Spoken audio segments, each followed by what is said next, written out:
My girlfriend dated me for money and humiliated me in front of her friends, so I'm rejecting her. My name is Eldon, 34M, and I was in a relationship with Maribel, 30F, for nearly 4 years. We lived together in my townhouse in Asheville, North Carolina. Our finances were intertwined, and we were planning a 2-week trip to Italy next month. I covered most of our expenses since I own a thriving software consultancy, while Maribel worked in public relations for a local fashion boutique. I'm aware of my appearance, average height, thinning hair, and a bit of a punch. Maribel, on the other hand, is strikingly beautiful, the kind of woman who turns heads when she enters a room. When we met at a mutual friend's art exhibit, I was surprised by her interest in me. For years, I believed we were building something genuine. 2 weeks ago, my perception shattered. I'd recently upgraded my home office with high-end audio equipment to indulge my hobby of composing ambient music. I installed studio-quality microphones with exceptional sensitivity, one at my desk and another in the living room, to experiment with different acoustics. That evening, Maribel hosted a girls' night at our place while I was scheduled to attend a client dinner. The meeting concluded earlier than expected, but not wanting to intrude on her gathering, I texted her that I'd grab drinks with colleagues instead. She responded with heart emojis in gratitude for giving her space. Upon returning home around midnight, the apartment was empty. They had moved on to a downtown bar. I went to my desk to check emails and noticed that my audio recording software was still running. I had inadvertently left it on after testing the setup that morning. I nearly deleted the file without listening, but something compelled me to pause. I put on headphones and pressed play. The first hour was filled with typical chatter, laughter, gossip, discussions about television shows. Then, I heard my name. "So, how's it going with Eldon?" one of her friends inquired. Maribel laughed, not her usual warm laugh, but something colder. "Sometimes I look at him while he's sleeping and wonder how I ended up with someone like him." My stomach sank. He's probably the most unappealing man I've ever been with. The other night, he tried to initiate intimacy, and I pretended to have a headache to avoid it. Her friend asked, "Then why are you still with him?" Have you seen his lifestyle? The man has substantial investments. We're going to Italy next month, first-class tickets, luxury hotels. It's comforting not to worry about money. But is it worth it? It's almost tolerable. I've developed a system. I endure intimacy once a month, and in return, I have financial security and freedom the rest of the time. He's so grateful for any attention, it's surprisingly easy. They laughed and shifted the conversation to which clubs they'd visit and whether the guy Maribel had been flirting with at her gym would be there. I sat there for an hour after the recording ended, numb. 4 years. 4 years spent believing she saw something in me that others didn't. The next morning, I acted as if everything was normal. I kissed her goodbye as she left for work, told her I loved her, and watched her say it back with a smile that didn't reach her eyes. Then, I took action. First, I downloaded all our text conversations spanning 4 years, saved emails she'd sent me, and gathered photos she'd shared to make me feel special while I was traveling. I compiled dates, promises, and conversations about our future, every piece of communication that highlighted the contrast between her public affection and private disdain. Next, I transferred my personal savings to a new account at a different bank. I contacted the travel agency and canceled our Italy trip, securing a partial refund deposited into my new account. I consulted my lawyer about the legal implications of emptying our joint account. He advised me to leave half, so I did it precisely half, down to the cent. I packed her belongings neatly into suitcases and boxes, not thrown or damaged, but carefully folded and organized. This wasn't about destroying her possessions but about removing her from my life with precision. Then, I created a document. The first page contained a transcript of what she'd said. The following pages included screenshots of texts where she'd professed her love, photos she'd sent, and emails about our future home and children. The final pages were bank statements showing exactly how much she'd contributed to our joint finances versus how much I'd covered over 4 years. I printed this document, left it on the kitchen counter, and checked into a hotel. At 6:30 p.m., my phone was inundated with calls, texts, and voicemails. I ignored them all except for one text. I can explain. It wasn't what it sounded like. Please come home. I replied with one word, no. The next morning, I received a phone call from Maribel's father, Mr. Rowan, a man I had always respected. He was a quiet, steady figure, worked as a mechanic for nearly 30 years and raised 3 daughters on a modest income. He sounded both confused and worried. "Eldon, what happened?" he asked. I didn't offer much explanation over the phone. Instead, I emailed him the document I had prepared. Everything, the transcript of what she'd said that night, the messages she'd sent me over the years, and the financial breakdown. About an hour later, he called back. This time, his voice was softer. Worn out. I didn't raise her to be like this, he said quietly. I'm sorry. I replied just as gently, I know you didn't. This isn't on you. At first, it seemed like he understood. That was 2 weeks ago. Since then, things have shifted. Maribel was evicted from her friend's apartment after overstaying her welcome. Her parents' home is small, with only 2 bedrooms and barely enough space for the 2 of them. Her older sister's homes are already crowded with kids. She doesn't have the savings or income to afford rent on her own, especially after losing the financial stability she had with me. Her mother called next. Then her sister. Then her father again. Each conversation sounded more desperate. She's learned her lesson, her mother told me. She knows she made a mistake. She's truly sorry, her sister insisted. She realizes what she threw away. Eldon, she has nowhere to go, Mr. Rowan said during his 3rd call. Please, just consider speaking with her. For closure, if nothing else. I didn't respond to any of them after that. They all seemed to think that what had happened could be dismissed as a moment of poor judgment.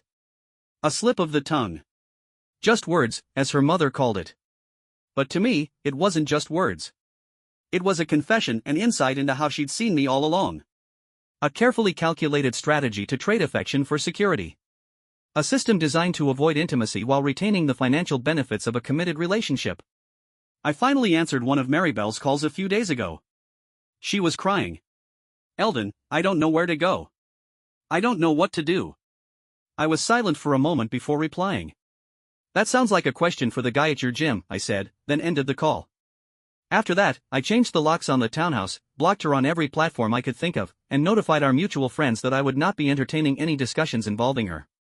I started to consider selling the place. It had once felt like home. Now, it just felt like a hollow shell, a museum of moments that meant something to me, and apparently very little to her. And yet, in that quiet emptiness, I found something honest. There were no more carefully rehearsed smiles, no more performative affection. No more wondering whether the woman who said I love you in the morning was the same person who grimaced when I touched her at night. It was silent, but it was real. I kept the recording. At first, I thought I might destroy it after I'd calmed down. But over time, I realized it served another purpose. Not revenge. Not proof. But clarity. Anytime I found myself wavering, when a memory of her kindness flickered into my mind, or I began to question if I'd overreacted, I'd replay it. And every time, I'd remember. Not just the words, but the tone. The calculation. The laughter. It grounded me. About a week after that final call, Maribel came by with a moving truck. I wasn't home. I didn't want to be. I'd packed everything she owned and labeled the boxes by room. Folded her clothes. Wrapped her framed photos. Nothing was broken or torn. It wasn't about revenge. It was about closure. My brother, Callum, came by to supervise the pickup. He said she tried to leave a letter behind. He declined it politely and sent her on her way. The next weekend, I went to grab coffee with my sister, Nora. She'd always been more observant than me. Had never fully warmed to Maribel, but kept her opinions to herself. We were sitting outside a local cafe when 3 of Maribel's friends, the same ones from that recorded conversation, approached our table. They hadn't noticed Nora at first. Their eyes were locked on me.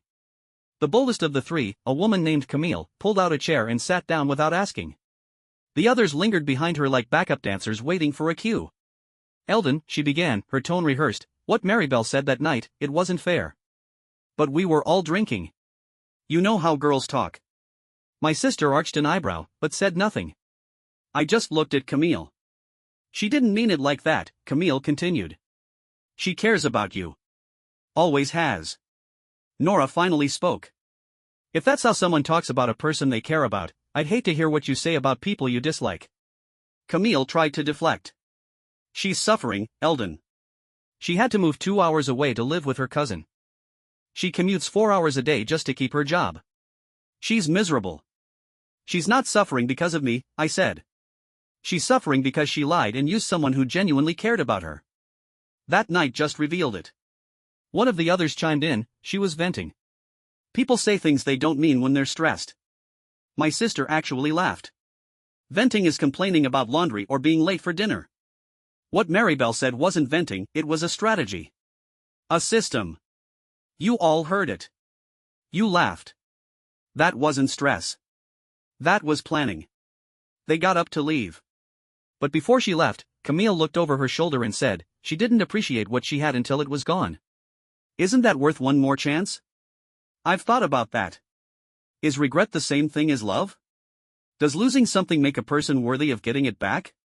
My answer, quietly and firmly, is no. Appreciation born out of loss isn't love. It's longing. And longing, no matter how deep, doesn't undo harm. After that encounter with Maribel's friends, I didn't feel angry, I felt relieved. There was a time when I would have sat at that cafe, replaying every word they said, wondering if I was being too harsh. Wondering if maybe I had misunderstood her that night. If maybe I owed her another chance. But not this time. I had heard the truth in her voice. That cold, clinical tone. The calculation. That wasn't someone venting or speaking carelessly. That was someone describing a plan they'd enacted for years, disguised as a relationship. That's what I kept returning to. It wasn't just that she'd said something cruel. It was the way she'd lived out those words, quietly, consistently, behind the scenes of I love you. No apology can reach that deep. After the cafe incident, I made a list just for myself. Not a revenge list. Not a grudge list. A reality list. I called it 5 Ways I'm Moving Forward. 1. I put the townhouse on the market. I'd lived there for 6 years, and for the first 4, it had been my sanctuary. But after everything, the walls held too many conflicting memories, ones I couldn't trust anymore. The market was strong, and within weeks I had multiple offers. My real estate agent was confident we could close within 2 months. 2. I took on more clients. Maribel used to complain about how much I traveled. She said she didn't like being left behind. So, I cut back. Turned down projects. Declined overseas conferences. I limited myself, for someone who, I now know, found my presence as off-putting as my absence. With no one to adjust for, I accepted new work. I onboard clients I'd put on the back burner. Reconnected with former contacts. Business picked up fast. For the first time in years, I wasn't dragging my feet out of guilt or compromise. I was moving. 3. I started therapy.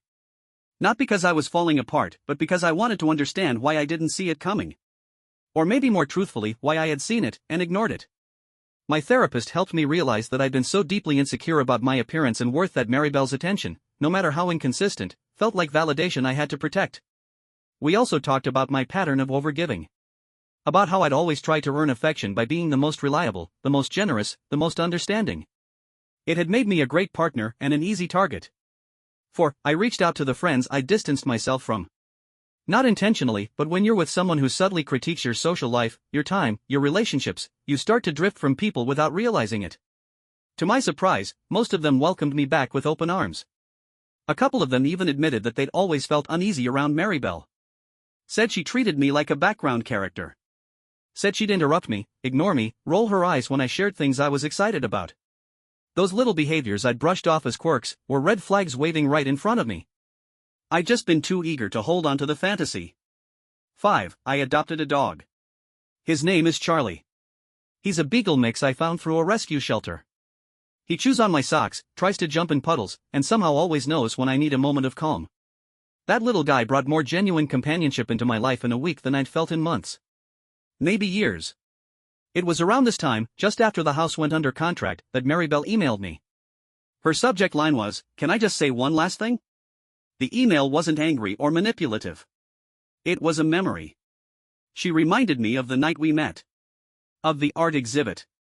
Of the way I stood in front of a painting, explaining why the brushwork reminded me of an old record sleeve I loved. She said she'd never met someone who made her laugh about textures and colors. Said she was drawn to my mind before anything else. She wrote that somewhere along the way, she'd started listening to other people's voices more than mine. That the whispers of her friends telling her she could do better became louder than the quiet comfort she found with me. She wrote that she'd lost sight of what was real, and that she hated what she'd become. The email ended with a sentence I haven't forgotten. "I miss your kindness the most. The world feels colder without it." I stared at it for a long time. And then I closed the tab and walked away. She was right about one thing: I had been kind. Generous. Loyal. Trusting. But her warmth had always been conditional. Her love had a price tag, even if it wasn't labeled. And I had paid for it. In time, energy, and self-respect. As I prepared to move out of the townhouse, I stood in each room for a while. Not to reminisce. Not to say goodbye. But to acknowledge the space. This was where I had loved someone deeply. Where I had tried to build something meaningful. And it's also where I had learned that love without respect isn't love, it's illusion. I packed the last box, called the movers, and walked out the front door for the last time. And I didn't look back. 6 months have passed since I moved out of the townhouse and began what I now consider my second life. I relocated to a smaller city in the foothills of the Blue Ridge Mountains, one Maribel had always dismissed as too sleepy for someone with ambition. But for me, it's been exactly what I didn't know I needed. There's quiet here. The good kind. Mornings start with sunlight through the trees, not traffic. Afternoons are filled with hiking trails and the sound of Charlie's paws on the ground as we explore the woods together. Evenings are peaceful, sometimes spent reading on the porch, sometimes at the local pub with a handful of new friends I've made. The townhouse sold within 2 months of listing. The final offer came in slightly above asking, and I used the proceeds to pay off my remaining business debt and help my parents finish paying off their mortgage, a dream I'd shelved for years. When I handed my dad the final paperwork, he didn't say much. Just nodded, gave me a rare hug, and told me he was proud. I've since expanded my consulting firm and hired 2 junior consultants to help manage the growing list of clients. Letting go of the restrictions I placed on myself just to make someone else comfortable unlocked a part of my life I didn't realize I'd been suppressing. I also started dating again. Cautiously. Slowly. A few months ago, I met someone at the local dog park. Her name is Lainey. She's a veterinarian, practical, funny, sharp-eyed. She asked me thoughtful questions about my work, laughed at my stories, and never once looked over my shoulder to see who else was in the room. We've only been on a few dates so far, but there's something grounding about her. When she listens, she really listens. That's something I didn't know I'd been missing until I had it again. Then, a month ago, I returned to my old city briefly to tie up some legal paperwork. While I was grabbing coffee, I saw her. Maribel. She looked different, worn out, thinner, eyes darker under tired lids. She wasn't dressed in her usual polished way. No makeup. Hair pulled back in a simple bun. She saw me at the same time and hesitated. Then she walked over. "Eldon," she said softly. I nodded. Maribel. She looked like she didn't quite know what to do with herself. Finally, she asked if we could talk. I agreed to 5 minutes. She told me she'd lost her job shortly after we split. Layoffs. She said she didn't tell anyone because she was embarrassed. She'd sold most of her designer clothes and handbags just to help buy groceries for her parents, since she had moved back in. "I know you probably don't believe this," she said, not quite meeting my eyes, "but I did care about you. In the beginning. I really did. But I let other people's opinions reshape how I saw things. They told me I could do better, and I started believing them. By the end, I had convinced myself that I was doing you a favor by staying." She paused. I didn't speak. My therapist says I tend to attach my self-worth to how I'm perceived. That being considered attractive gave me power when I had nothing else. So I built my identity around it. It's not an excuse. I'm just trying to understand why I did what I did. She finally looked up at me. I don't expect forgiveness. I just wanted you to know that I understand what I lost. Not the comfort. Not the lifestyle. You. Your goodness. Your steadiness. The way you looked at me like I was more than just an image. I nodded. I hope therapy helps you, I said, rising to leave. Truly. She caught me with one more question. Are you happy? In your new place? I thought of my morning walks with Charlie. Of late-night brainstorming sessions with my new team. Of Lainey laughing at my very dry, very nerdy jokes. I smiled. I am. She gave a small nod. You deserve better than what I gave you. For the first time in over a year, we agreed on something. Walking away from that cafe, I didn't feel triumph. I didn't feel revenge. I felt free. It was like realizing that the weight I'd been carrying wasn't tied to me anymore. That the hook she'd once sunk into my identity had been slowly, finally, removed. I don't hate Maribel. I don't think of her often. She's just a chapter now, an important one, maybe even a necessary one, but not the ending. Not the story. The recording? It still exists. I haven't listened to it in months. I keep it, not out of spite, but as a reminder of why I left. As insurance against nostalgia, against selective memory. Maybe someday I'll delete it. Maybe I won't need the reminder anymore. But for now, it stays tucked away in gathering dust, just like that chapter of my life. To anyone reading this, going through something that makes you question your worth. You are not the sum of someone else's indifference. You are not what someone tolerates or endures. Sometimes, the best kind of justice is in anger. It's rebuilding a life that makes your past look like a narrow hallway before a wide open field. I didn't lose anything. I let go of someone who had let go of me long before I realized it. And from where I'm standing now, it feels like the best decision I've ever made. Thank you for watching the video, like it if you watched the video to the end and don't forget to subscribe. Have a nice day.